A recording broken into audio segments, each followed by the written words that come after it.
Okay, this is day 31 or 32. I've lost count. And this is the third time I've done this video, and every time I mess it up. So, I'm gonna try this one all the way through, and hopefully it works. Maybe after all these takes, it'll work this time.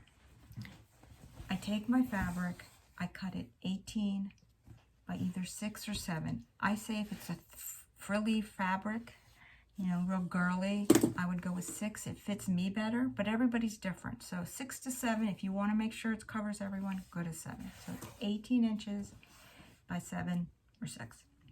I take that fabric and then I press it down, about 3/8 of an inch, no measuring required, all the way down my long sides. I fold it right side to right side, and then I stitch it straight across this part.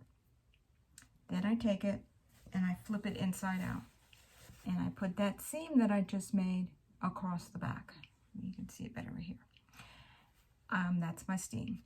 Then I take it and I lay it down. I work on the back now. I don't know why, I just do. When I lay it down, I take a piece of my twill tape that I've cut now to about 4 inches, and I lay it on there. Flip this down. I lay it on here just so I don't forget to stitch it. So then when I take it to my machine, I start at this top corner, the right top corner, and I start here. I work at 3/4 inch opening here. I go straight down to the bottom. I come straight across the bottom. I stop. I have a mark on my sewing machine that lets me know where 3/4 of an inch is, and I come straight up. I never lift my needle. I just leave it inserted and turn my fabric. And now I have my piece up here, so I remember that I need to catch that. So now I'm at my top. I work my way all the way across, catching the top end of this tab. I stop at this top corner where I've started, and now since I don't like threads and cutting threads, I like at least amount possible. I leave my needle in, I turn the whole thing around on my machine, I stitch back to this tab, I go down the 1/2 inch, and I catch the bottom of the tab, and I stop there. And that one's done. So then I take, once that's done, I take my 54 inch twill tape, and I use a tool that will pull it through, which I just dropped. This is a shout out to Candace Berger, who showed me this little gizmo, but you can always use a crochet hook.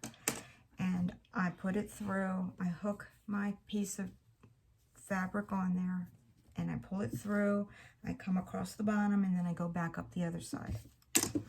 And then that's done. So that's one way to do it. And this obviously goes behind the head. You know which is the inside because you have a seam. And this tab, I put it over my head. And I tell people to scrunch it up and pull their hands to the side. And that gives you the best fit on the side. And then you tie it on top. The other way of doing that, if you have it, is this 5/8 inch baby elastic. So for that,